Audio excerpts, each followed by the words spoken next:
so that you have more room. So the pictures, the story keeps going. The monitors come there. So on line with this wall, if I project this line through, it should be here, I think. Take the board, the picture comes up, and we just gap it so it looks Or flat. flat. Okay, just gap. Just small gap, so it looks recessed. A Okay. small gap here. Okay, okay. So it just is. All right, okay.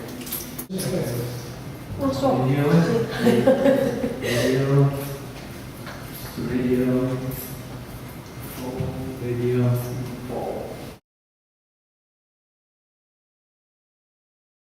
When I was a young man, I would be drawing by ruler and by drawing board, you know.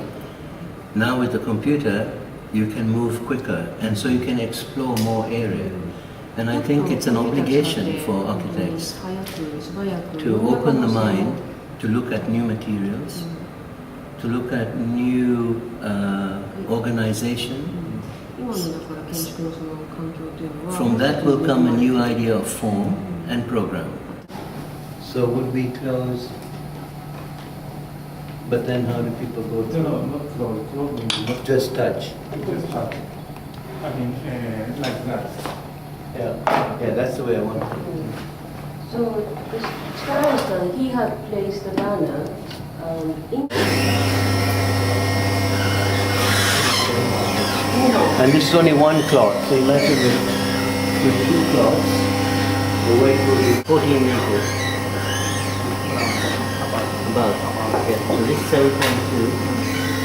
So 13, I think. 13. And this will be 7.2, 9? 7.2, 9. 7. So this is show architecture, because we talk in design about fractal often, but you don't see it. Here I am visualizing what the floor would look like, and on the side a mountain out of fractal and stones. But the basic rules behind the thinking of the abstract is similar to the way nature makes things from simple ideas.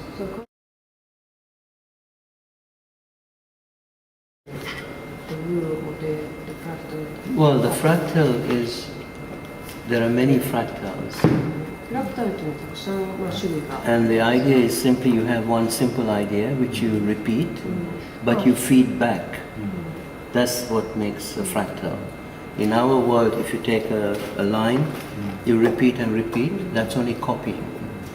If you feed it back, so nature does this. Nature takes an idea, then feeds it back and back and back. It doesn't have many ideas, simple idea, then it grows. It's like these stones. You have one of these, then you feed these into this, and as you keep going and getting smaller, you grow this, and inside this, you have all these different patterns.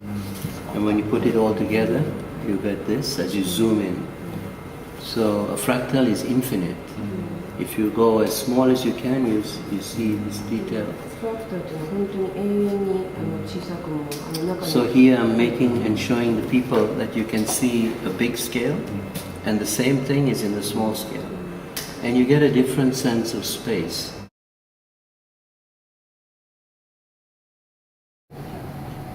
Same kind of light feeling. But White, not as bright as that. not as bright, but it had an abstract quality of light in that room. Same thing, because the flow is all abstract. Very cool and pure light. So this is emotional light. This is color light, with colors, and that is pure abstraction. The flow is a fractal, the black and white stones are fractals, the aluminium is a fractal, and on the walls also a fractal. Everything is completely abstract in that room, like a Zen, complete, like a masterpiece. You should even meditate if you can. That sort of pure light. What's more important is that the fractals are built by algorithm, and algorithms, when used in architecture, give a new sense of order.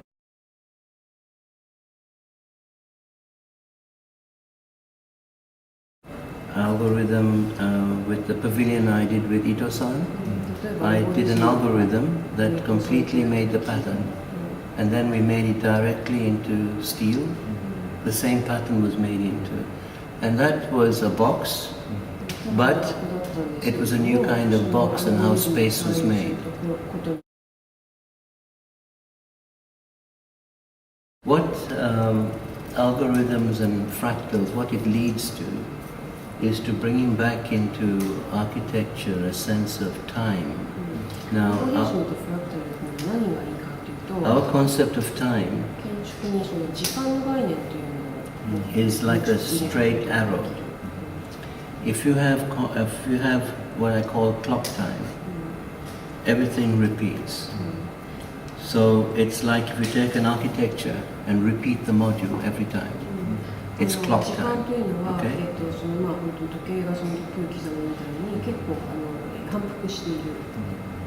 And it's okay.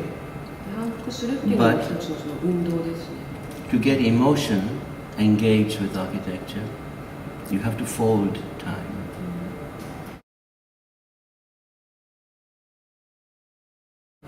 You have to have what I call event time.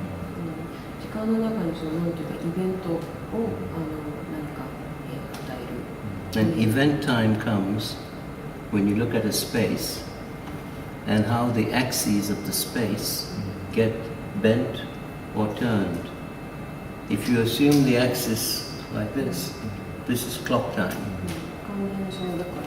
So this architecture is good, but an architecture, this won't raise your emotion so much as another architecture that will deflect the axis and turn your sense of space. Okay? So you all agree? Yes. Thank you. Thank you. 素晴らしいこの短時間の打ち合わせ。